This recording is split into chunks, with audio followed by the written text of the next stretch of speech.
Hi friends, I'm Rupa from Sadhana School YouTube channel. So today onwards we just continue our chemistry part, especially in the ninth class. Okay, what are the major subject today we are going to discuss about those things ಅಂತ ಹೇಳಿ ನೋಡೋದಾದರೆ ಸುಮಾರಷ್ಟು ವಿಷಯಗಳನ್ನು ನಾವು ಹೇಳ್ತೀವಿ ಚಿಕ್ಕದಾಗಿ ಒಂದು 2-3 lesson ಕಲ್ತಿದ್ದೀವಿ ಮ್ಯಾಮ್ ಕೆಮಿಸ್ಟ್ರಿ ಪಾರ್ಟಲ್ಲಿ ಎಸ್ಪೆಷಲಿ ಅಂತ. But not so easy. ಅಲ್ಲೇನಾಗಿತ್ತು ಅಂತ ಹೇಳಿದ್ರೆ ಪ್ರತಿಯೊಂದು ವಸ್ತುನೂ ಕೂಡ ದ್ರವ್ಯ, ದಟ್ ಮೀನ್ಸ್ ಮ್ಯಾಟರ್ ಅಂತ ಹೇಳಿ ಕರಿತೀವಿ.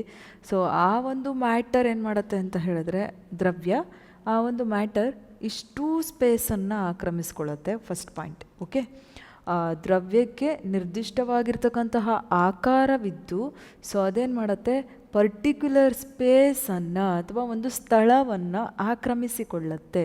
So that we call it has matter ಅಂತ ಹೇಳಿ ಕರಿತೀವಿ. Okay, after that what are the major states of matter? Just we know solid, liquid, gas. Okay, apart from that just we go with Bose-Einstein condensate, after that plasma. Okay, ಅಲ್ಲಿ ಏನಾಗುತ್ತೆ ಅಂತ ಹೇಳಿದ್ರೆ ನಾವು ಒಂದು ಘನ, ದ್ರವ, ಅನಿಲ ಅಂತ ಹೇಳಿ ಸ್ಟೇಟ್ಸ್ ಆಫ್ ಮ್ಯಾಟರನ್ನು ತಗೊಂಡಾಗ, ಸೊ ಘನ ಅಥವಾ solid, so what are the major properties? So ಅಲ್ಲಿ ಪಾರ್ಟಿಕಲು ಬಿಗಿಯಾಗಿ ಫುಲ್ಲು ರಿಜಿಡ್ಡಾಗಿ ಅಂಟ್ಕೊಂಡಿರುತ್ತೆ, ಒತ್ತೊತ್ತಾಗಿ ಆ ಒಂದು ಕಣಗಳು ಜೋಡಿಸಲ್ಪಟ್ಟಿರುತ್ತೆ. ಅದಾದಮೇಲೆ ಎಕ್ಸ್ಪ್ಯಾನ್ಷನ್ ಆಫ್ ದಟ್ ಮಟೀರಿಯಲ್ ಅಂತ ಹೇಳಿ ಕರಿತೀವಿ. ಒಂದು ಡಸ್ಟರ್ ಆಗಿರ್ಬೋದು, ಒಂದು ಚಾಕ್ ಆಗಿರ್ಬೋದು, ಒಂದು ಟೇಬಲ್, ಒಂದು ಲ್ಯಾಪ್, ಒಂದು ಫೋನ್ ಅಂತ ಹೇಳಿ. ಆಫ್ಟರ್ ದಟ್ ಒಂದು ಲಿಕ್ವಿಡ್ ಅಂತ ಬಂದಾಗ, ಸೊ ಲಿಕ್ವಿಡ್ ನಾವು ಯಾವ ಕಂಟೈನರಿಗೆ ನಾವು ಅದನ್ನು ಹಾಕ್ತೀವೋ, ಸೊ ಒಂದು ಆ ಕಂಟೈನರಿನ ಒಂದು ಶೇಪನ್ನು ಅದು ತಗೊಳುತ್ತೆ. ದಟ್ ಮೀನ್ಸ್ ಒಂದು ಬೀಕರಲ್ಲಿ ಹಾಕಿದ್ರೆ ಬೀಕರ್ ಶೇಪ್ನ ತಗೊಳುತ್ತೆ, ಒಂದು ಟೆಸ್ಟ್ ಟ್ಯೂಬಲ್ಲಿ ಹಾಕಿದರೆ ಟೆಸ್ಟ್ ಟ್ಯೂಬ್ ಶೇಪನ್ನು ತಗೊಳುತ್ತೆ. ಲೈಕ್ ದಟ್ ಸುಮಾರಷ್ಟು ಮ್ಯಾಟರ್ಗಳು ಅಲ್ಲಿ ಕನ್ಸಿಡರ್ ಆಗುತ್ತೆ. ಅಪಾರ್ಟ್ ಫ್ರಮ್ ದಟ್ ಲಿಕ್ವಿಡಲ್ಲಿ ಕಣಗಳ ನಡುವಿನ ಅಂತರ ಏನಾಗಿರುತ್ತೆ, ಜಾಸ್ತಿ ಇರುತ್ತೆ.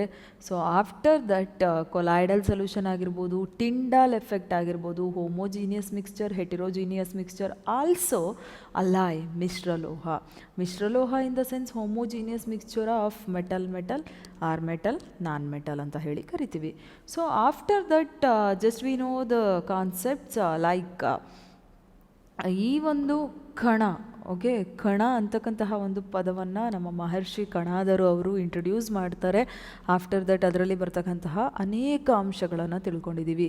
ಹಾಗಾದರೆ ಆ ಒಂದು ಆ್ಯಟಮ್ ಅಂತ ನಾವೇನು ಕನ್ಸಿಡರ್ ಮಾಡಿದ್ದೀವಿ ಅಥವಾ ಕನ್ಸಿಡರ್ ಮಾಡ್ತೀವಿ, ಆ ಒಂದು ಆ್ಯಟಮ್ನ ರಚನೆ, ಸ್ಟ್ರಕ್ಚರ್ ಆಫ್ ಆ್ಯನ್ ಆ್ಯಟಮ್, ಪರಮಾಣುವಿನ ರಚನೆ ಅಂತ ಹೇಳಿ ನೋಡೋದಾದರೆ, ಇವತ್ತಿನ ಕ್ಲಾಸಲ್ಲಿ especially in the second part lesson number 4 ಪರಮಾಣುವಿನ ರಚನೆ ಅನ್ನೋ ಒಂದು ಕಾನ್ಸೆಪ್ಟ್ ಬಗ್ಗೆ ಇವತ್ತಿನ ಕ್ಲಾಸಲ್ಲಿ ಮಾತಾಡ್ತಾ ಹೋಗ್ತೀವಿ. ಅದಕ್ಕೂ ಮುಂಚೆ ಯಾರಿನೂ ನಮ್ಮ ಸಾಧನಾ ಸ್ಕೂಲ್ ಯೂಟ್ಯೂಬ್ ಚಾನಲ್ಗೆ ಸಬ್ಸ್ಕ್ರೈಬ್ ಆಗಿಲ್ಲ, ಎಲ್ಲರೂ ಕೂಡ ಸಬ್ಸ್ಕ್ರೈಬ್ ಆಗಿ ಬೆಲ್ ಐಕಾನ್ ಪ್ರೆಸ್ ಮಾಡೋ ಮೂಲಕ ನೋಟಿಫೈ ಆಗಿ ಅಂತ ಹೇಳ್ತಾ, ಇನ್ಯಾಕೆ ತಡ, ನಮ್ಮ ತರಗತಿಯನ್ನು ಸ್ಟಾರ್ಟ್ ಮಾಡೋಣ. How can we start this beautiful lesson ಅಂತ ಹೇಳಿದ್ರೆ, being A science teacher, just we go through our chalk. When we dust out those particles arranged in that chalk, ಒಂದು ಚಾಕ್ ತೊಗೊಳ್ತೀವಿ, ಅದನ್ನು ಪುಡಿ ಮಾಡ್ತೀವಿ, ಪೌಡ್ರ್ ಆಗುತ್ತೆ. ಪೌಡ್ರ್ ಆದಮೇಲೆ ಅದನ್ನು ಈ ರೀತಿ ರಬ್ ಮಾಡಿದಾಗ ಏನಾಗುತ್ತೆ, ಒಂಥರ ಪೌಡರಿ ನೇಚರ್, ಸ್ಮೂತ್ ನೇಚರ್ ಅನಿಸುತ್ತೆ. ಅದನ್ನು ಇನ್ನೂ ನಾವು ಡಿವೈಡ್ ಮಾಡೋಕ್ಕಾಗಲ್ಲ. ದಟ್ ಮೀನ್ಸ್ ಅಮಾರ್ಫಸ್ ಅಂತ ಹೇಳಿದ್ದೆ ನಾನು. ಈಗ ಪೌಡ್ರ್ ಆಯಿತು ಅಥವಾ ಕುಂಕುಮ ಇಡ್ತೀವಲ್ವ, ಸೊ ಆ ಕುಂಕುಮ ಆಯಿತು, ನಾಟ್ ಎ ಸ್ಟಿಕ್ಕರ್, ಅದೆಲ್ಲದೂ ಕೂಡ. ಅದಾದಮೇಲೆ ಈ ಒಂದು ಆಟ ಅಥವಾ ಫ್ಲೋರ್, ಹಿಟ್ಟು ಅಂತ ಕರಿತೀವಲ್ಲ, ಸೊ ಆ ಹಿಟ್ಟು ಏನಾಗುತ್ತೆ, ಈ ರೀತಿ ಮಾಡಿದಾಗ ಸ್ಮೂತ್ ಅನಿಸುತ್ತೆ. ಅದೇ ನಾವು ಸಾಲ್ಟ್ ಅಥವಾ ಶುಗರ್ ತೊಗೊಂಡು ಮಾಡಿದ್ರೆ ಅದು ಹರಳಿನ ರೂಪದಲ್ಲಿ ಕ್ರಿಸ್ಟಲ್ಸ್ ಇರುತ್ತೆ. Crystallisation, separation of substances begins from our 6th class chemistry. So ಎಲ್ಲದನ್ನು ಕೂಡ ಒಂದು ಸಲ ರೀಕಾಲ್ ಮಾಡ್ಕೊಳ್ಳೋಣ. ಅಲ್ಲೇನಾಗುತ್ತೆ, ಆ ಒಂದು ಹಿಟ್ಟನ್ನು ಹಾಕಿ ಈ ರೀತಿ ಮಾಡಿದಾಗ ಸ್ಮೂತ್ ಅಂತ ಅನಿಸುತ್ತೆ. ಆಮೇಲೆ ಆ ಸಕ್ಕರೆ ಅಥವಾ ಶುಗರನ್ನು ನಾವು ಈ ರೀತಿ ರಬ್ ಮಾಡಿದಾಗ ಅದು ಕ್ರಿಸ್ಟಲ್ ಅಂದರೆ ಹರಳುಗಳು ಇರುತ್ತೆ. ಆ, ಆ ಒಂದು ಅಮಾರ್ಫಸ್ ಫಾರ್ಮಲ್ಲಿ ಅಥವಾ ಹಿಟ್ಟಿನ ರೂಪದಲ್ಲಿ ಅಥವಾ ಪೌಡರಿ ನೇಚರ್ ಇರುತ್ತಲ್ವ, ಸೊ ಅದನ್ನು ಇನ್ನೂ ನಾವು ಡಿವೈಡ್ ಮಾಡೋಕ್ಕಾಗದೇ ಇಲ್ಲ ಅಪ್ಪ, ಇನ್ನೂ ಸ್ಮೂತಾಗಿ ಅಥವಾ ಇನ್ನೂ ಡಿವೈಡ್ ಮಾಡೋಕ್ಕೆ, ವಿಭಜನೆ ಮಾಡೋಕ್ಕೆ ಸಾಧ್ಯನೇ ಇಲ್ಲ ಅಂತೀವಲ್ಲ ಫ್ರೆಂಡ್ಸ್, ಅದನ್ನು ಏನಂತ ಕರಿತೀವಿ ಅಂತ ಹೇಳಿದ್ರೆ ಆಟಮ್ ಅಥವಾ ಪರಮಾಣು ಅಂತ ಹೇಳಿ ಕರಿತೀವಿ. ಸೊ ಈ ಒಂದು ಪರಮಾಣು ಸಿದ್ಧಾಂತವನ್ನು ಸೊ ಡಾಲ್ಟನ್ ಥೇರಿ ಅಂತಲೇ ಕರಿತೀವಿ. ಸೊ ಡಾಲ್ಟನ್ ಅಂತಕ್ಕಂತಹ ಒಬ್ಬ ಸೈಂಟಿಸ್ಟ್ ಅವರು ಏನು ಮಾಡ್ತಾರೆ, ಫಸ್ಟ್ ಟೈಮ್ ಆ ಒಂದು ಆಟಮಿಗೆ ರಿಗಾರ್ಡಿಂಗ್ ಆಗಿರ್ತಕ್ಕಂತಹ ರಿಲೇಟೆಡ್ ಆಗಿರ್ತಕ್ಕಂತಹ ಕಾನ್ಸೆಪ್ಟನ್ನು ಇಂಟ್ರಡ್ಯೂಸ್ ಮಾಡ್ತಾರೆ. ಓಕೆ, ದ್ರವ್ಯದಲ್ಲಿರುವ ಆವೇಶಯುಕ್ತ ಕಣಗಳು. ಸೊ ಹಾಗಿದ್ರೆ ಈ ದ್ರವ್ಯದಲ್ಲಿ ಇರ್ತಕ್ಕಂತಹ ಆವೇಶಗಳು, ಫಾರ್ ಎಕ್ಸಾಂಪಲ್ ಈಗ ಒಂದು ಬೀಕರ್ ಇದೆ, ಬೀಕರಲ್ಲಿ ವಾಟರ್ ಇದೆ, ವಾಟರ್ ಆದಮೇಲೆ ಅದಕ್ಕೇನು ಮಾಡ್ತಿದ್ದೀವಿ, ಸ್ವಲ್ಪ ಸಾಲ್ಟನ್ನು ಆ್ಯಡ್ ಮಾಡ್ತಾ ಇದ್ದೀವಿ. So salt in the sense table salt NaCl. So NaCl get converted into Na++ Cl-. Okay, ಧನಾತ್ಮಕ ಅಯಾನು, ಸೋಡಿಯಂನ ಧನ ಅಯಾನು ಕ್ಯಾಟಯಾನ್. ಸೊ Cl ಋಣ ಅಯಾನು anion. Okay, just we go with these names, Na+ in the sense cation, Cl- in the sense anion. Okay, apart from that in the year of 1886 ಗೋಲ್ಡ್ಸ್ಟೈನ್, okay, ಒಂದು atom nucleus ತಗೊಳ್ತೀವಿ. Nucleus ಒಳಗಡೆ ಏನಾಗಿರುತ್ತೆ, proton ಮತ್ತು neutron ಇರ್ತಾರೆ.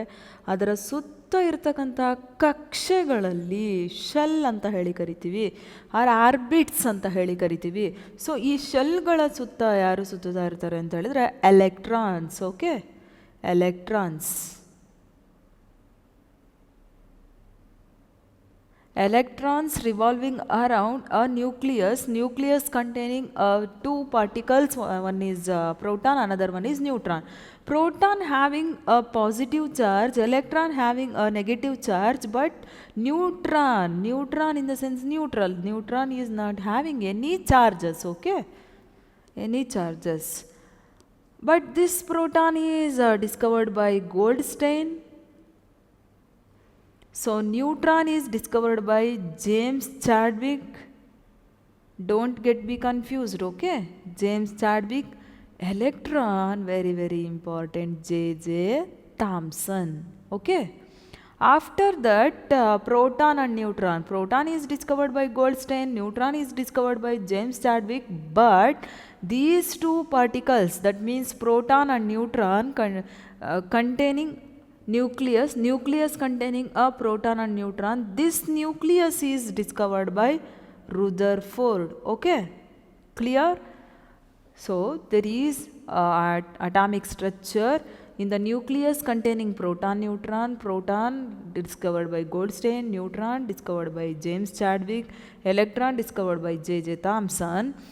Proton having a positive charge, neutron having no charge, but electron having negative charge. So first time ನಮ್ಮ ಗೋಲ್ಡ್ಸ್ಟೈನ್ ಅವರು ಏನು ಮಾಡ್ತಾರೆ ಅಂತ ಹೇಳಿದ್ರೆ, ಒಂದು ಹೊಸ ವಿಕಿರಣಗಳು ಹೊರಸೂಚಿಸೋದನ್ನು ಅಥವಾ ವ್ಯಾಕ್ಯೂಮ್ ಟ್ಯೂಬ್ಸ್ ಅಂತ ನಾವೇನು ಕರಿತೀವಿ, ನಳಿಕಾ ಕಿರಣಗಳು.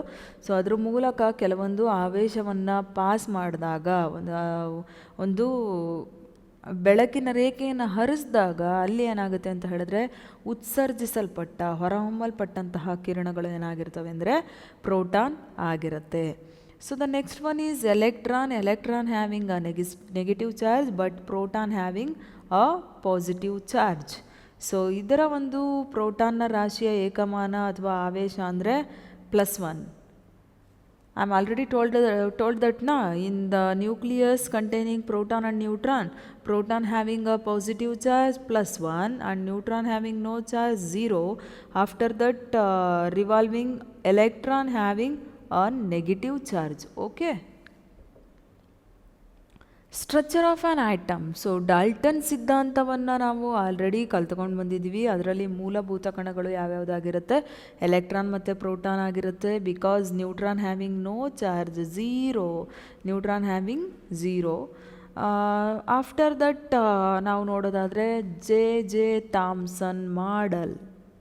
Okay, J.J. Thomson atomic model.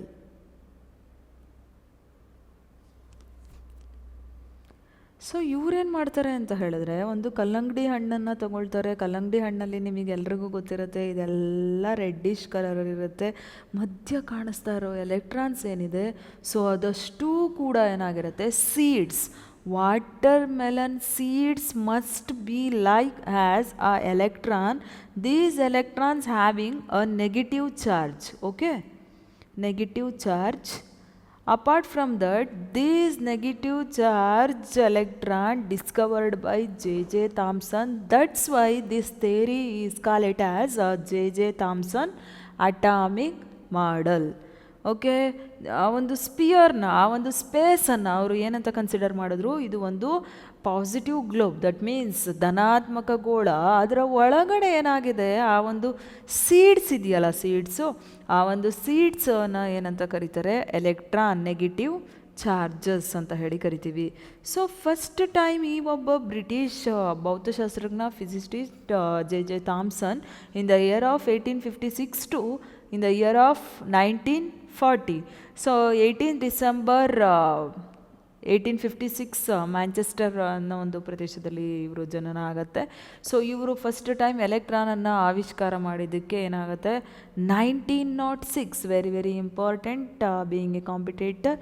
So in the year of 1906, 1906ರಲ್ಲಿ ಭೌತಶಾಸ್ತ್ರ ವಿಭಾಗದಲ್ಲಿ ಈ ಒಂದು ಎಲೆಕ್ಟ್ರಾನ್ನ ಫೈಂಡ್ ಔಟ್ ಮಾಡಿದ್ದಕ್ಕೋಸ್ಕರ ಅವ್ರಿಗೆ ನೊಬೆಲ್ ಆನರ್ ಮಾಡ್ತಾರೆ. ಹಾಗಿದ್ರೆ ಇವ್ರು ಏನನ್ನು ಪ್ರತಿಪಾದಿಸೋಕೆ ಹೊರಟರು, ಅಥವಾ ಏನನ್ನು ಸೊಸೈಟಿಗೆ ಅಥವಾ ಸಮಾಜಕ್ಕೆ ತಿಳಿಸೋಕೆ ಹೋದರು ಅಂತ ಹೇಳಿದ್ರೆ, ಒಂದು ಪರಮಾಣು ಧನಾತ್ಮಕ ಅಂಶವಿರುವ ಗೋಳವನ್ನು ಹೊಂದಿರುತ್ತೆ, ಅದರಲ್ಲಿ ಎಲೆಕ್ಟ್ರಾನ್ಗಳು ಹುದುಕೊಂಡಿರುತ್ತೆ. ದಟ್ ಮೀನ್ಸ್ ಅಲ್ಲೆಲ್ಲ ಸ್ಪ್ರೆಡ್ ಆಗಿರುತ್ತೆ. ಆಫ್ಟರ್ ದಟ್ ಋಣಾತ್ಮಕ ಮತ್ತು ಧನಾತ್ಮಕ ಆವೇಶಗಳು ಸಮ ಪ್ರಮಾಣದಲ್ಲಿರುತ್ತೆ. ಸೊ ಅದಕ್ಕೋಸ್ಕರ ಒಂದು ಪರಮಾಣು ಸಂಪೂರ್ಣವಾಗಿ ವಿದ್ಯುತ್ ತಟಸ್ಥವಾಗಿದೆ. ದಟ್ ಮೀನ್ಸ್ ಇಲ್ಲಿ ಪಾಸಿಟಿವ್ ಅಯಾನ್ಸ್ ಎಷ್ಟಿರುತ್ತೋ at the same time negative ions ಕೂಡ ಅಷ್ಟೇ ಇರುತ್ತೆ. ದಟ್ ಮೀನ್ಸ್ ಕ್ಯಾಟಯಾನ್ ಎಷ್ಟಿರುತ್ತೋ ಆನಯಾನ್ ಕೂಡ ಅಷ್ಟೇ ಇರುತ್ತೆ. ಸೊ ಅದಕ್ಕೋಸ್ಕರ ಇನ್ನೊಂದು ಪಾರ್ಟಿಕಲ್ ನ್ಯೂಟ್ರಾನ್ ಏನಾಗಿರುತ್ತೆ, ನ್ಯೂಟ್ರಲ್ ಆಗಿ ಇರುತ್ತೆ. Apart from that another scientist going to discover our nucleus, that must be a Rutherford atomic model. Rutherford ಅವರ ಪರಮಾಣು ಮಾದರಿ. ಸೊ ಇವರೇನು ಮಾಡಿದ್ರು ಅಂತ ಹೇಳಿದ್ರೆ, ಒಂದು ಚಿನ್ನದ ಹಾಳೆಯ ಮೇಲೆ ಆಲ್ಫಾ ರೇಸ್ ಬೀಳೋ ಥರ ಮಾಡಿದ್ರು. ಎಷ್ಟು ಸಾಧ್ಯ ಅಷ್ಟು ತೆಳು ಇರತಕ್ಕಂಥ ಚಿನ್ನದ ಹಾಳೆಯನ್ನು ಆಯ್ಕೆ ಮಾಡಿಕೊಂಡು 1000 ಪರಮಾಣುಗಳಷ್ಟು ಅದು ದಪ್ಪ ಆಗಿರುತ್ತೆ. ದಟ್ ಮೀನ್ಸ್ ಪರಮಾಣು ಅಂದರೆ ಗೊತ್ತು ನಿಮಗೆ, ನಾವಿನ್ನೂ ಡಿವೈಡ್ ಮಾಡೋಕ್ಕಾಗಲ್ಲಪ್ಪ ಪಾರ್ಟಿಕಲ್ನ ಅಂತ ಅಂದಾಗ ಅದನ್ನು ನಾವು ಪರಮಾಣು ಅಂತೀವಿ. ಸೊ 1000 ಪಟ್ಟು ದೊಡ್ಡದಾಗಿರ್ತಕ್ಕಂತಹ ಒಂದು ಪರಮಾಣುಗಳು ಅದು ದಪ್ಪನಾಗಿ ಇತ್ತು. ಸೊ ಆಲ್ಫಾ ಕಣಗಳು ದುಪ್ಪಟ್ಟು ಆವೇಶ ಹೊಂದಿದ ಹೀಲಿಯಂ ಅಯಾನುಗಳು. Helium, atomic number of helium is 2. Okay, the second member of our periodic table or modern periodic table or our ಆವರ್ತಕ ಕೋಷ್ಟಕ. ಓಕೆ, ಆಫ್ಟರ್ ದಟ್ ಇದು ಏನಾಗಿರುತ್ತೆ ಅಂತ ಹೇಳಿದ್ರೆ 4 ಯೂನಿಟ್ಸ್, ದಟ್ ಮೀನ್ಸ್ 4 μ ಅಂತ ಹೇಳಿ ಕರಿತೀವಿ, ಆ ಒಂದು ರಾಶಿಯನ್ನು ಹೊಂದಿರುತ್ತೆ. ಆಫ್ಟರ್ ದಟ್ ಆ ಚಿನ್ನದ ಪರಮಾಣು ಉಪಪರಮಾಣು ಕಣಗಳು ಆಲ್ಫಾ ಕಣಗಳ ವಿಚಲನೆಯನ್ನು ನಿರೀಕ್ಷಿಸಲಾಗಿತ್ತು.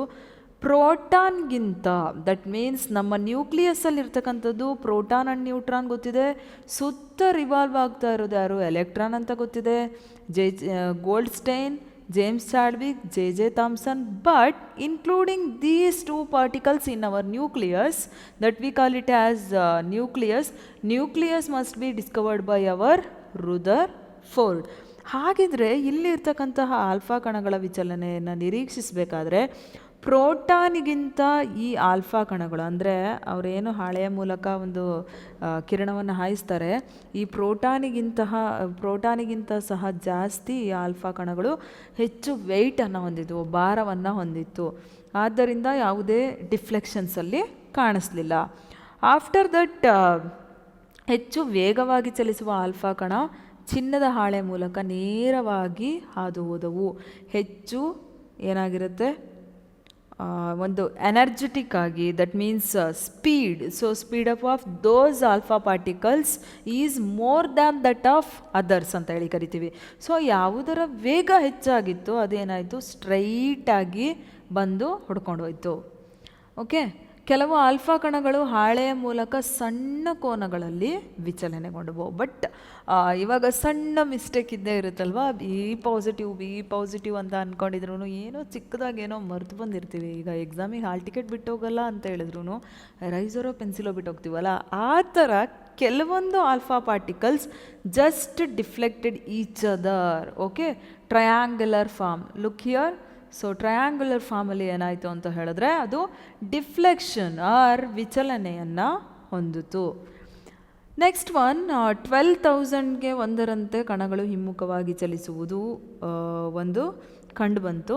ಸೊ ಅದಾದಮೇಲೆ ಏನು ಮಾಡಿದ್ರು ಅವರು, ಒಂದು ಟಿಶ್ಯೂ ಪೇಪರ್ ಮೇಲೆ 15 ಇಂಚಿನ ಶೆಲ್ಲನ್ನು ನೀವು ಹಾಕಿದ್ರೆ, ಒಂದು ಟಿಶ್ಯೂ ಪೇಪರನ್ನು ತಗೊಂಡು ಒಂದು 15 ಇಂಚಷ್ಟು ದೂರದಿಂದ ಅದನ್ನು ಹಾಕಿದ್ರೆ ಅಲ್ಲೇನಾಗುತ್ತೆ, ಅದು ಮತ್ತೆ ಹೋಗಿ ವಾಪಸ್ಸು ಬರ್ತಕ್ಕಂತಹ ಒಂದು ಚಾನ್ಸಸ್ ಇರುತ್ತೆ. ಸೊ ರುದರ್ಫೋರ್ಡ್ ಅವರು ಅಮೇರಿಕಾದಲ್ಲಿ ಜನಿಸ್ತಾರೆ. ಇವರನ್ನ ನ್ಯೂಕ್ಲಿಯರ್ ಭೌತಶಾಸ್ತ್ರದ, ನ್ಯೂಕ್ಲಿಯರ್ ಫಿಸಿಕ್ಸ್ನ ಫಾದರ್ ಅಂತ ಕೂಡ ಕರೀತಾರೆ. Being A competitor, just point out these things. Rutherford discovery of nucleus, especially in atomic nucleus or atom nucleus, find out by Rutherford. Also he named as nuclear physicist. After that he discovered some of the concept regarding to our atom. So that's why he also honored in the year of 1908. ಅವರಿಗೆ ಏನಾಗುತ್ತೆ, chemistry ವಿಭಾಗದಲ್ಲಿ, so ರಸಾಯನಶಾಸ್ತ್ರ ವಿಭಾಗದಲ್ಲಿ Nobel ಬರುತ್ತೆ. J Thomson ಅವರಿಗೆ 1906. Don't get be confused. Okay, being A competitor, ಈ ಎಲ್ಲ ಪಾಯಿಂಟ್ಸ್ಗಳನ್ನು ನಾವಲ್ಲಿ ನೋಟ್ ಡೌನ್ ಮಾಡ್ಕೊತ ಬಂದರೆ ಈಸಿ ಆಗುತ್ತೆ. So being A students, just we look at Rutherford model and what are the differences or what are the deflections takes place in this theory ಅನ್ನೋದನ್ನು ನೋಡಿಕೊಂಡ್ರೆ ಸಾಕಾಗತ್ತೆ.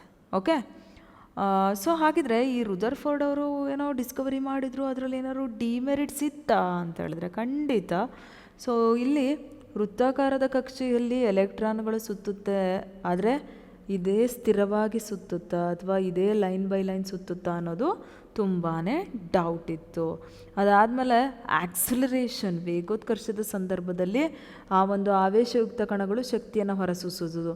ಈಗ full ಸ್ಪೀಡಲ್ಲಿರ್ತಕ್ಕಂತಹ ಕಣಗಳು ನೇರವಾಗಿ ಚಲಿಸುತ್ತೆ ಬಿಟ್ಟರೆ, ಕೆಲವೊಂದು ಒಂದು 15 ಸೆಂಟಿಮೀಟರ್ಸ್ ಅಥವಾ 15 ಇಂಚಸ್ ಮುಂದೆ ಹೋದಾಗ ಡೈರೆಕ್ಟಾಗಿ ಏನಾಗುತ್ತೆ, ಡಿಫ್ಲೆಕ್ಟ್ ಆಗತ್ತೆ. ಸೊ ಇದರಿಂದ ಏನಾಗುತ್ತೆ, ಎಲೆಕ್ಟ್ರಾನ್ಸ್ಗಳು ತನ್ನ ಶಕ್ತಿಯನ್ನು ಕಳ್ಕೊಂಡು, ಅಂದರೆ ಕಕ್ಷೆಗಳಲ್ಲಿ ಸುತ್ತುತ್ತಾ ಇದ್ದಿದ್ದು ಆ ಒಂದು ಶಕ್ತಿಯನ್ನು ಕಳ್ಕೊಂಡು ಕೊನೆಗೆ ಎಲ್ಲಿ ಬಂದು ಬೀಳುತ್ತೆ ಅಂತ ಹೇಳಿದ್ರೆ ನ್ಯೂಕ್ಲಿಯಸ್, ಪ್ರೋಟಾನ್ ಮತ್ತು neutron. Nucleus containing atomic nucleus containing 2 basic ಪಾರ್ಟಿಕಲ್ನ, ಪ್ರೋಟಾನ್ ಆ್ಯಂಡ್ ನ್ಯೂಟ್ರಾನ್. ಎಲೆಕ್ಟ್ರಾನ್ ಸುತ್ತಿ ಸಾಕಾಗಿ ಕೊನೆಗೆ ಬಂದು ಏನಾಗುತ್ತೆ, ಈ ಪ್ರೋಟಾನ್ ನ್ಯೂಟ್ರಾನ್ ಒಳಗೊಂಡಿರ್ತಕ್ಕಂಥ ನ್ಯೂಕ್ಲಿಯಸ್ನಲ್ಲಿ ಬಂದು ಬೀಳಕ್ಕೆ ಸ್ಟಾರ್ಟ್ ಆಗುತ್ತೆ. So that's why he couldn't fulfill their theory. After that, Bohr's atomic model. I think this is very very important for you peoples, especially on 9th class for your public examination also. Rutherford ಅವರ ಥಿಯರಿನಲ್ಲಿ ಬಂದಂತಹ demerits, loopholes ಅಥವಾ ಏನೇನು mistakes ಇತ್ತು, so ಅದನ್ನೆಲ್ಲ ಸರಿ ಮಾಡೋಕ್ಕೋಸ್ಕರ Bohr's atomic model ಬಂದಿದ್ದು. So ಇಲ್ಲೇನಾಗುತ್ತೆ, discrete orbit, so ವಿಶೇಷ ಕಕ್ಷಕಗಳನ್ನು ಕುರಿತು ಹೇಳ್ತಕ್ಕಂತಹ ಒಂದು ಥಿಯರಿ ಇದು. ಸೊ ಇಲ್ಲೇನಾಗುತ್ತೆ, ಎಲೆಕ್ಟ್ರಾನ್ಗಳು ಸುತ್ತುತ್ತಿರಬೇಕಾದ್ರೆ ಅದು ಶಕ್ತಿಯನ್ನು ಹೊರ ಸೂಚಿಸೋದಿಲ್ಲ. ಫಾರ್ ಎಕ್ಸಾಂಪಲ್, ಇಲ್ಲಿ ಒಂದು ನ್ಯೂಕ್ಲಿಯಸ್ ಬೀಜ ಕೇಂದ್ರ ಇದೆ, ಅದ್ರ ಸುತ್ತ ಏನಾಗ್ತಾ ಇದೆ, ಎಲೆಕ್ಟ್ರಾನ್ಸು ಸುತ್ತುತ್ತಾ ಇದೆ. ಆ ಎಲೆಕ್ಟ್ರಾನ್ಸ್ಗಳಲ್ಲಿ 4 ಶೆಲ್ಗಳಿದೆ. ಕೆ ಅಂದರೆ n=1 ಅಂತ, ಎಲ್ ಅಂತ ಅಂದರೆ n=2, ಸೆಕೆಂಡ್ ಕಕ್ಷೆ or second orbit, another one is M, third shell n=3, and fourth and outermost shell is n=4. n is a constant number. These numbers indicating K shell, L shell, M shell, N shell. These KL, MN shell having the subshells S, P, D, F. Okay? Okay, K L M N ಅಂತ ಹೇಳಿ ಆ ಒಂದು ಆರ್ಬಿಟ್ಸ್ಗಳ ನೇಮನ್ನು ಬರೀತಾರೆ, ಅಥವಾ n=1 2 3 4 ಅಂತ ಕೂಡ ಬರೀತಾರೆ. ನ್ಯೂಟ್ರಾನ್ಗಳನ್ನು ಕಂಡುಹಿಡಿದಂಥವರು ಜೇಮ್ಸ್ ಚಾಡ್ವಿಕ್. ಸೊ ಈ ಒಂದು ನ್ಯೂಟ್ರಾನ್ ಯಾವುದೇ ಆವೇಶವನ್ನು ಹೊಂದಿರಲ್ಲ, either it may be a positive or it may be a negative ಅಂತ. ದ್ರವ್ಯರಾಶಿ ಒಂದು ಪ್ರೋಟಾನ್ನ ದ್ರವ್ಯರಾಶಿಗೆ ಸಮನಾಗಿರುತ್ತೆ. ಸೊ ಈ ನ್ಯೂಟ್ರಾನ್ ಏನಿದೆ ನ್ಯೂಕ್ಲಿಯಸ್ಸಲ್ಲಿ ಪ್ರೋಟಾನ್ನ ರಾಶಿ ಎಷ್ಟಿರುತ್ತೋ ನ್ಯೂಟ್ರಾನ್ ಕೂಡ ಅಷ್ಟೇ ಹೊಂದಿರುತ್ತೆ. ತನ್ನದೇ ಆಗಿರ್ತಕ್ಕಂತಹ ಒಂದು ಆವೇಶವನ್ನು ಈ ಒಂದು ನ್ಯೂಟ್ರಾನ್ ಹೊಂದಿರೋದಿಲ್ಲ. ಸಾಮಾನ್ಯವಾಗಿ ನ್ಯೂಟ್ರಾನನ್ನು small N or small letter ಎನ್ನಿಂದ ಇಂಡಿಕೇಟ್ ಮಾಡ್ತಾರೆ. ಸೊ ಎಲೆಕ್ಟ್ರಾನ್ಗಳನ್ನು ವಿವಿಧ ಕಕ್ಷೆಗಳಲ್ಲಿ how can we distribute all electrons in our orbits ಅಂತ ಹೇಳಿ ನೋಡೋದಾದರೆ ಬೋರ್ ಅವರು ಸೂಚಿಸ್ತಾ ಹೋಗ್ತಾರೆ. ಕವಚದಲ್ಲಿ ಗರಿಷ್ಠ ಎಲೆಕ್ಟ್ರಾನ್ ಸಂಖ್ಯೆಯನ್ನು ಕಂಡುಹಿಡಿಯೋಕೆ 2 × n², 2 × n², that means 2 × n × n. So N ಅಂತ ಹೇಳಿದ್ರೆ ಕಕ್ಷೆಗಳ ಸಂಖ್ಯೆ. ಓಕೆ, 1 2 3 4 ಈ ಥರ ಬರಿತಾ ಹೋಗ್ತಾರೆ. ಕೆ ಅಂದರೆ 2 × 1², 2 × 1 × 1, 2 1s are 2, 2 1s are 2. Okay, L ಕವಚದಲ್ಲಿ 2 × 2², 2 × 2 × 2, 2 2s are 4, 4 2s are 8. M ಕವಚದಲ್ಲಿ 2 × 3², 2 × 2 × 2 × 2, 2 2s are 4, 4 2s are 8, 8 2s are 16. That means 3² ಅಂತಿದೆ, ಸಾರಿ 2 × 3². ಓಕೆ, 2 × 3 × 3 ಸ್ಕ್ವೇರ್ ಅಂದರೆ 2 ಸಲ 3 ಬರ್ಕೋಬೇಕು. 2 3s are 6, 6 3s are 18. ಬರ್ಕೋಬೇಕು ಅಂತ ಹೇಳಿದ್ರೆ ನಿಮಗೆ ಗೊತ್ತಿಲ್ಲ ಅಂತಲ್ಲ, ಕೆಲವೊಮ್ಮೆ ಓದಬೇಕಾದ್ರೆ ಚೋಟಿ ಚೋಟಿ ಬಾತ್ ಹೋತಿರೈತೇನ. ಸೊ ಆ ಥರ ಬರಿಬೇಕಾದ್ರೆ ಮಿಸ್ಟೇಕ್ ಮಾಡ್ಕೊಳ್ಳೋದು ಬೇಡ ಅಂತಷ್ಟೇ. ಫಸ್ಟಿಗೆ ಏನು ಬರ್ಕೊಂಡ್ವಿ 2 × 1², ಸೆಕೆಂಡ್ ಏನು ಬರ್ಕೊಂಡ್ವಿ 2 × 2², 2 × 3², 2 × 4², 2 × 4 × 4. KLM N shell, last shell. 2 4s are 8, 8 4s are 32. Okay, so ಇಲ್ಲಿ ನೋಡ್ತಾ ಇದ್ದೀವಿ ಹೈಡ್ರೋಜನ್ ಒಂದು ನ್ಯೂಕ್ಲಿಯಸ್ ಇದೆ, ಒಂದನ್ನಷ್ಟೇ ಫಿಲ್ ಮಾಡಿದ್ದೀವಿ. ಹೀಲಿಯಂ ನ್ಯೂಕ್ಲಿಯಸ್ ಇದೆ 2 because of the atomic number. Okay, valency ಒಂದು ಪರಮಾಣುವಿನ ವಿವಿಧ ಕಕ್ಷೆಗಳಲ್ಲಿ ಎಲೆಕ್ಟ್ರಾನ್ಗಳು ಹೇಗೆ ಅರೇಂಜ್ ಆಗಿರುತ್ತೆ ಅನ್ನೋದನ್ನು ಆಲ್ರೆಡಿ ನೋಡಿದ್ದೀವಿ. ಓಕೆ, ನ್ಯೂಕ್ಲಿಯಸ್ ಪ್ರೋಟಾನ್ ನ್ಯೂಟ್ರಾನ್ ಇದೆ, ಸುತ್ತ ಎಲೆಕ್ಟ್ರಾನ್ಸು ಹರಡ್ಕೊಂಡಿದೆ, ಇದನ್ನು ಕೂಡ ನಾವಲ್ಲಿ ನೋಡ್ತೀವಿ. ಓಕೆ, ಹಾಗಿದ್ರೆ ಪರಮಾಣುವಿನ ಅತ್ಯಂತ ಹೊರಕವಚ ಗರಿಷ್ಠ 8 ಎಲೆಕ್ಟ್ರಾನ್ಗಳನ್ನು ಹೊಂದಬಹುದು. ಸೊ ಇಲ್ಲೇನಾಗಿರುತ್ತೆ ಅಂತ ಹೇಳಿದ್ರೆ 8 ಎಲೆಕ್ಟ್ರಾನ್ಸನ್ನು ನಾವು ಬರಿಬೋದು ಅಂತ ಹೇಳ್ತಿದ್ದಾರೆ. ಫಾರ್ ಎಕ್ಸಾಂಪಲ್ ಇಲ್ಲಿ ನೋಡಿ, ಹೈಡ್ರೋಜನ್ H ಪರಮಾಣು ಸಂಖ್ಯೆ 1, ಪ್ರೋಟಾನ್ 1, ನ್ಯೂಟ್ರಾನ್, ಯಾಕೆಂದರೆ neutron does not having any charges, electron 1. ಹಾಗಿದ್ರೆ ಕೇನಲ್ಲಿ 1 ಅಂತ ಹೇಳಿ ಬರಿತೀವಿ. LMN ಇಲ್ಲ. ಕೆ ಶೆಲ್ಲಲ್ಲಿ ಮ್ಯಾಕ್ಸಿಮಮ್ 2 ಎಲೆಕ್ಟ್ರಾನ್ ತುಂಬೋದು, ಎಮ್ ಶೆಲ್ಲಲ್ಲಿ 8,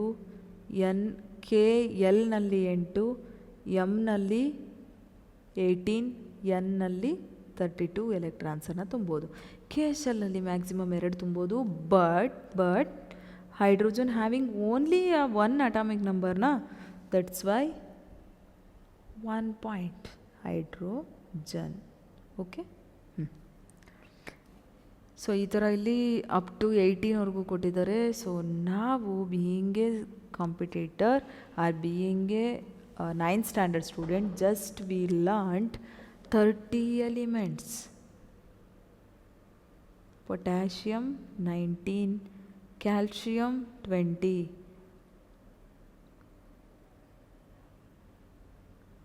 scandium, titanium, vanadium, chromium, manganese, iron, nickel, cobalt, zinc atomic number is 30, scandium 21, titanium 22, vanadium 23 up to copper 29. Okay, 30 ಎಲಿಮೆಂಟ್ವರೆಗೂ atomic number ಕಲಿತ್ರೆ ಎಲೆಕ್ಟ್ರಾನಿಕ್ ಕಾನ್ಫಿಗರೇಷನ್ ಬರೆಯೋಕ್ಕಾಯಿತು, ಎಲೆಕ್ಟ್ರಾನ್ಸನ್ನು ಫಿಲ್ ಮಾಡೋಕ್ಕಾಯಿತು, ತುಂಬಾ ಅನುಕೂಲ ಆಗತ್ತೆ. ಪರಮಾಣು ಸಂಖ್ಯೆ, ರಾಶಿ ಸಂಖ್ಯೆ. ಸೊ ಪರಮಾಣುವಿನ ಸಂಖ್ಯೆ, ಒಂದು ಪರಮಾಣುವಿನ ಬೀಜ ಕೇಂದ್ರದಲ್ಲಿ ಪ್ರೋಟಾನ್ ಇರುತ್ತೆ. ಫಾರ್ ಎಕ್ಸಾಂಪಲ್ ನ್ಯೂಕ್ಲಿಯಸ್ನಲ್ಲಿ ಪ್ರೋಟಾನ್ ಇದ್ದೇ ಇರುತ್ತೆ ಅಫ್ಕೋರ್ಸ್. ಅದಾದಮೇಲೆ ಪ್ರೋಟಾನ್ಗಳ ಸಂಖ್ಯೆ ಪರಮಾಣುವಿನ ಸಂಖ್ಯೆಯನ್ನು ನಿರ್ಧರಿಸುತ್ತೆ ಅಫ್ಕೋರ್ಸ್. ಸೊ ಅದನ್ನು ಝಡ್ ಅನ್ನೋ ಒಂದು ಸಂಕೇತದಿಂದ ಸೂಚಿಸ್ತಾರೆ. ಝಡ್ ಈಸ್ ಈಕ್ವಲ್ ಟು 1 ಅಂದರೆ ಹೈಡ್ರೋಜನ್ನ ಪರಮಾಣು ಬೀಜ ಕೇಂದ್ರದಲ್ಲಿ ಕೇವಲ ಒಂದು ಪ್ರೋಟಾನ್ ಇದೆ. ಸೊ ಇಲ್ಲೇನು ಮಾಡ್ತೀವಿ, ಝಡ್ ಈಕ್ವಲ್ಸು 1 ಅಂತ ಹೇಳಿ ಬರಿತೀವಿ. Carbon Z equal to 6. So KLMN. So ಇಲ್ಲೇನು ಮಾಡ್ತೀವಿ, 1 2 ತುಂಬಿದ್ವಿ. 6ರಲ್ಲಿ -2 ಮಾಡಿದ್ರೆ 4 ಬೇಕು. 1 2 3 4. L ಶೆಲ್ಲಲ್ಲಿ KLMN. 2 2 8 18 32 ಈ ಥರ ಫಿಲ್ ಮಾಡ್ಬೋದಲ್ವಾ. ಸೊ ಕಾರ್ಬನಿನ ಅಟಾಮಿಕ್ ನಂಬರ್ 6 ಇದೆ ಅಂದರೆ ಕೆ ಶೆಲ್ಲಲ್ಲಿ 2 ಆಯಿತು. ನಮಗಿನ್ನೂ ಎಷ್ಟು ಜನ ಬೇಕು, 6 ಜನ ಬೇಕು ಕಾರ್ಬನ್ ಅಟಾಮಿಕ್ ನಂಬರ್ ಸರಿದೂಗ್ಸೋಕ್ಕೆ. ಸೊ ಎಲ್ ಶೆಲ್ಲಲ್ಲಿ 4 ಹಾಕಿದ್ವಿ, ಇನ್ನೂ 4 ಉಳಿಯತ್ತಲ್ವಾ. ಸೊ ಆ ಕಾರ್ಬನ್ನಿನ valency, okay, I am going to repeat this one. K ಶೆಲ್ಲಲ್ಲಿ 2 ಎಲೆಕ್ಟ್ರಾನ್ನ ಫಿಲ್ ಮಾಡ್ಬೋದು ಫ್ರೆಂಡ್ಸ್. ಎಲ್ ಶೆಲ್ಲಲ್ಲಿ 8, ಎಮ್ ಶೆಲ್ಲಲ್ಲಿ 18, ಎನ್ ಶೆಲ್ಲಲ್ಲಿ 32.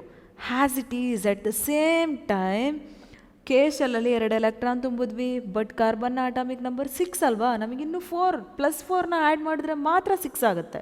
ಓಕೆ, ದಟ್ಸ್ ವೈ ಎಲ್ ಶೆಲ್ಲಲ್ಲಿ 8 ಎಲೆಕ್ಟ್ರಾನ್ನ ಫಿಲ್ ಮಾಡ್ಬೋದು, ಬಟ್ ನಮಗೆ ಬೇಕಾಗಿರೋದು 4, ಬಿಕಾಸ್ ಫಸ್ಟ್ ಶೆಲ್ಲಲ್ಲಿ 2 ಎಲೆಕ್ಟ್ರಾನ್ ತುಂಬಿದ್ದೀವಿ. 1 2 3 4. ಈ ಎಲ್ ಶೆಲ್ಲಲ್ಲಿ 8ನ ತುಂಬೋದಿತ್ತಲ್ಲ, ಬಟ್ ನಾವು 4 ತುಂಬಿದ್ದೀವಿ, ಇನ್ನೂ 4ನ ತುಂಬಬಹುದು, ಫಿಲ್ ಮಾಡ್ಬೋದು, ಮಾಡ್ದೇನೂ ಇರ್ಬೋದು. ಆ ಫಿಲ್ ಮಾಡದೇ ಇರೋ 4 ಇದೆಯಲ್ಲ, ಸೊ ಅದನ್ನು ಏನಂತೀವಿ, tetravalency. Electron present in outermost shell, ಅತ್ಯಂತ ಹೊರ ಕವಚದಲ್ಲಿ ಇರ್ತಕ್ಕಂತಹ ಎಲೆಕ್ಟ್ರಾನ್ಗೆ ನಾವೇನಂತ ಕರಿತೀವಿ, ವೇಲೆನ್ಸಿ ಎಲೆಕ್ಟ್ರಾನ್ ಅಂಥೇಳಿ ಕರಿತೀವಿ. ರಾಶಿ ಸಂಖ್ಯೆ, ಪರಮಾಣು ರಾಶಿ ಸಂಖ್ಯೆ.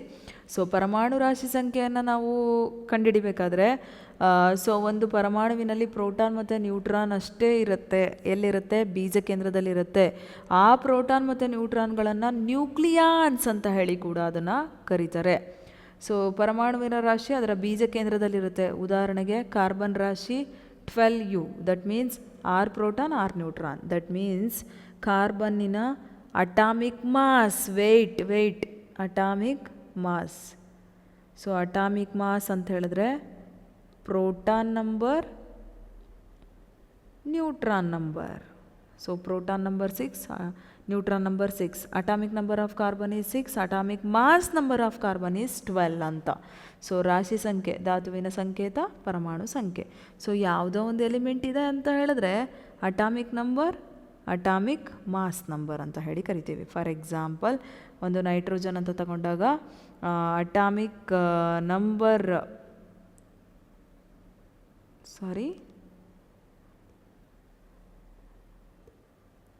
ಒಂದು ಯಾವುದೋ ಅನ್ನೋನ್ ಎಲಿಮೆಂಟ್ನ ತಗೊಂಡಾಗ ಅಲ್ಲೇನಾಗಿರುತ್ತೆ, ಯಾವಾಗಲೂ ಕೂಡ ಅಟಾಮಿಕ್ ನಂಬರ್ ಕೆಳಗಡೆ ಇರುತ್ತೆ, ಅಟಾಮಿಕ್ ಮಾಸ್ ನಂಬರ್ ಮೇಲ್ಗಡೆ ಇರುತ್ತೆ. ಫಾರ್ ಎಕ್ಸಾಂಪಲ್ ಒಂದು ನೈಟ್ರೋಜನ್ ಅಂತ ತಗೊಂಡಾಗ ಅಟಾಮಿಕ್ ನಂಬರ್ 7 ಇರುತ್ತೆ, ಅಟಾಮಿಕ್ ಮಾಸ್ ನಂಬರ್ 14 ಇರುತ್ತೆ. That means proton 7, neutron 7. ಇದನ್ನೇ ನಾವು ಇನ್ನೊಂದು ಥರ ಮಾಡಿದ್ರೆ, ಓಕೆ, ಕಾರ್ಬನ್ನಿನ atomic number 6, atomic mass number 12, because proton 6 ಮತ್ತು ನ್ಯೂಟ್ರಾನ್ 6. ಸಮಸ್ಥಾನಿಗಳು, ಐಸೋಟೋಪ್ಸ್. ಓಕೆ, ಐಸೋಟೋಪ್ಸ್ ಅಂತ ಹೇಳಿದ್ರೆ ನಿಮಗೆ ಗೊತ್ತಿರುತ್ತೆ. ಐಸೋಟೋಪ್ ಅಂದರೆ ಅಟಾಮಿಕ್ ನಂಬರ್ ಸೇಮ್ ಇರುತ್ತೆ, ಅಟಾಮಿಕ್ ಮಾಸ್ ನಂಬರ್ ಚೇಂಜ್ ಇರುತ್ತೆ. Hydrogen, that means mass number ಅಲ್ಲ, ಇದರ ಒಂದು atomic number. Hydrogen atomic number, as we already know that, 111. So what was the different forms of these hydrogen occurs in our nature? Atomic number 1, atomic mass number 1, atomic number 1, atomic mass number 2, atomic number 1, atomic mass number 3. So ಇಲ್ಲಿ ನೋಡ್ತಾ ಇದ್ದೀವಿ ನಾವು atomic number 3 ಸೇಮೇ ಇದೆ, but atomic mass number change ಇದೆ. So element having same atomic number but it shows or but it exhibit different forms or different mass number. Element having same atomic number but differ in their mass number, ಅಳತೆಯಲ್ಲಿ change ಆಗುತ್ತೆ. So ಇದನ್ನು ಪ್ರೋಟಿಯಮ್ ಅಂತೀವಿ, H1 H12ಗೆ ಡ್ಯೂಟೇರಿಯಮ್ ಅಂತೀವಿ, H13ಗೆ ಟ್ರೀಶಿಯಮ್ ಅಂತ ಹೇಳಿ ಕರಿತೀವಿ. So next ಅದರ ರಾಶಿಯನ್ನು ವ್ಯಾಲ್ಯೂಸನ್ನು ಇನ್ಪುಟ್ ಮಾಡಿದಾಗ ಈ ಥರ ಬರುತ್ತೆ. ಓಕೆ, ಅನ್ವಯಗಳು, what are the applications. So ಇಲ್ಲಿ ಅವುಗಳ ವಿಶೇಷ ಗುಣಗಳಿಂದ ಏನು ಮಾಡ್ಬೋದು, ಅದನ್ನು ಫೈಂಡ್ ಔಟ್ ಮಾಡ್ಬೋದು. ಯುರೇನಿಯಂ ಸಮಸ್ಥಾನಿಯನ್ನು ನ್ಯೂಕ್ಲಿಯರ್ ಕ್ರಿಯಾಕಾರಿಯಲ್ಲಿ ನ್ಯೂಕ್ಲಿಯರ್ ರಿಯಾಕ್ಟರಲ್ಲಿ ಬಳಸ್ತಾರೆ. ಕೋಬಾಲ್ಟ್ 60 C60ಯನ್ನು ಕ್ಯಾನ್ಸರ್ ಟ್ರೀಟ್ಮೆಂಟಿಗೆ ಬಳಸ್ತಾರೆ. ಅಯೋಡಿನನ್ನು ಸಿಂಪಲ್ ಗೈಟರ್ ಚಿಕಿತ್ಸೆಗೆ ಬಳಸ್ತಾರೆ. ಐಸೋಬಾರ್ಗಳು deadly opposite to that one. So look here, ಆವಾಗಲೇ ಏನು ಮಾಡಿದ್ವಿ, ಅಟಾಮಿಕ್ ನಂಬರ್ ಸೇಮ್ ಇರೋದನ್ನ ನೋಡಿದ್ವಿ. 111 1 2 3 ಪ್ರೋಟಿಯಮ್, ಡ್ಯೂಟೇರಿಯಮ್, ಟ್ರೀಶಿಯಮ್ ನೋಡಿದ್ವಿ. ಈಗ deadly opposite to that one ಅಂತ ಹೇಳಿ ನಾವು ನೋಡೋದಾದರೆ ಲುಕ್ ಹಿಯರ್, ಇಲ್ಲೇನಾಗುತ್ತೆ, ಯಾವುದೋ ಒಂದು XXX ಅನ್ನೋ ಎಲಿಮೆಂಟ್. ಸೊ ಇಲ್ಲಿ ಅಟಾಮಿಕ್ ನಂಬರ್ ಚೇಂಜ್ ಇರುತ್ತೆ, 1 2 3. ಅಟಾಮಿಕ್ ಮಾಸ್ ನಂಬರ್ ಸೇಮ್ ಇರುತ್ತೆ. Don't get be confused. Isotope, ಟೋಪಿ, ಓಕೆ. ಐಸೋಬಾರ್, ಫೂಟ್ ಅಂತ ಇಟ್ಕೊಳ್ಳಿ. ಸೊ ಅಲ್ಲೇನಾಗುತ್ತೆ, ಅಟಾಮಿಕ್ ನಂಬರು ಸೇಮ್ ಇದ್ದು ಅಟಾಮಿಕ್ ಮಾಸ್ ನಂಬರ್ ಚೇಂಜ್ ಇದ್ದರೆ ಐಸೋಟೋಪ್. ಅಟಾಮಿಕ್ ನಂಬರ್ ಚೇಂಜ್ ಇದ್ದು ಅಟಾಮಿಕ್ ಮಾಸ್ ನಂಬರು ಡಿಫ್ರೆಂಟ್ ಆಗಿದ್ದರೆ ಅದನ್ನು ಏನಂತ ಕರಿತೀವಿ. Okay, I am going to clarify that one. ಇದು ಅಟಾಮಿಕ್ ಮಾಸ್ ನಂಬರ್, ಇದು atomic number. Atomic number same ಇದೆ, ಅಟಾಮಿಕ್ ಮಾಸ್ ನಂಬರ್ ಚೇಂಜ್ ಇದೆ, ಐಸೋಟೋಪ್. ಅಟಾಮಿಕ್ ನಂಬರೇ ಚೇಂಜ್ ಇದೆ, ಅಟಾಮಿಕ್ ಮಾಸ್ ನಂಬರ್ ಏನಾಗಿದೆ ಸೇಮ್ ಇದೆ ಅಂದರೆ ಐಸೋಬಾರ್. ಓಕೆ, ಸೊ ನಾವಿಲ್ಲಿ ಪ್ರೋಟಾನ್ ಎಲೆಕ್ಟ್ರಾನ್ ಅನ್ವೇಷಣೆಯನ್ನು ಜೆ ಥಾಮ್ಸನ್ ಮತ್ತು ಗೋಲ್ಡ್ಸ್ಟೈನ್ ಅವರಿಗೆ ಹೆಂಗೆ ತಿಳಿಸ್ಕೊಟ್ರು ಅನ್ನೋದನ್ನು ನೋಡಿದ್ವಿ. ಮತ್ತು ಕಲ್ಲಂಗಡಿ, ವಾಟರ್ ಮೆಲನ್ ಸ್ಪಿಯರಲ್ಲಿ ಮಧ್ಯೆ ಇರತಕ್ಕಂತಹ ಸೀಡ್ಸಿಗೆ ಎಲೆಕ್ಟ್ರಾನ್ ಅಂದ್ವಿ. ಆ ಒಂದು ಸ್ಪಿಯರ್ಗೆ ನಾವು ಗೋಲ್ಡ್ ಫಾಯಿಲ್ ಹಾಕಿ, ನೆಕ್ಸ್ಟು ರುದರ್ಫೋರ್ಡ್ ಅವ್ರು ಮಾಡಿದ ಎಕ್ಸ್ಪೆರಿಮೆಂಟ್ ಇರ್ಬೋದು, ನೀಲ್ಸ್ ಬೋರ್ ಅಟಾಮಿಕ್ ಮಾಡಲ್ ಇರ್ಬೋದು. ಅದಾದಮೇಲೆ James Chadwick electron, proton, neutron ಹೇಳಿರೋದು. ಕವಚಗಳು, KLMN shell, K ಶೆಲ್ಲಲ್ಲಿ 2, L ಶೆಲ್ಲಲ್ಲಿ 8, M ಶೆಲ್ಲಲ್ಲಿ 18, N ಶೆಲ್ಲಲ್ಲಿ 32 maximum ಎಲೆಕ್ಟ್ರಾನ್ನ ಫಿಲ್ ಮಾಡ್ಬೋದು. ಓಕೆ, ಸೊ ಇಲ್ಲಿ ನೋಡ್ತಾ ಇದ್ದೀವಿ ನಾವು ಬೇರೆ ಬೇರೆ ರಾಶಿ ಸಂಖ್ಯೆ ಹೊಂದಿರುವ ಧಾತುವಿನ ಪರಮಾಣು. ಅಂದರೆ ಅಟಾಮಿಕ್ ನಂಬರ್ ಸೇಮ್ ಇರುತ್ತೆ, 1 1 1. ಅಟಾಮಿಕ್ ಮಾಸ್ ನಂಬರ್ 1 2 3 ಚೇಂಜ್ ಇದ್ದರೆ ಅದು ಏನು, isotope. Isotope. Atomic number change ಇದೆ but atomic mass number same ಇದೆ ಅಂತ ಹೇಳಿದ್ರೆ ಅದನ್ನು ಐಸೋಬಾರ್ ಅಂತ ಹೇಳಿ ಕರಿತೀವಿ. ಧಾತುಗಳನ್ನು ಅವುಗಳು ಹೊಂದಿರತಕ್ಕಂತಹ ಪ್ರೋಟಾನ್ಗಳ ಸಂಖ್ಯೆಯ ಮೇಲೆ ನಾವೇನು ಮಾಡ್ತೀವಿ, ಅದನ್ನು ವ್ಯಾಖ್ಯಾನ ಮಾಡ್ತೀವಿ. ದಟ್ ಮೀನ್ಸ್ ಡಿಫೈನ್ ಮಾಡ್ತೀವಿ. ಓಕೆ, ನೋಡೋಕ್ಕೆ ಲೆಸನ್ನು ಸ್ವಲ್ಪ ಕ್ಲಿಮ್ಸಿ ಅನಿಸುತ್ತೆ, ಸ್ವಲ್ಪ ಡಿಫಿಕಲ್ಟ್ ಅನಿಸುತ್ತೆ, but we have to work on it. It will become so beautiful. Okay, thank you so much and all the very best for this session.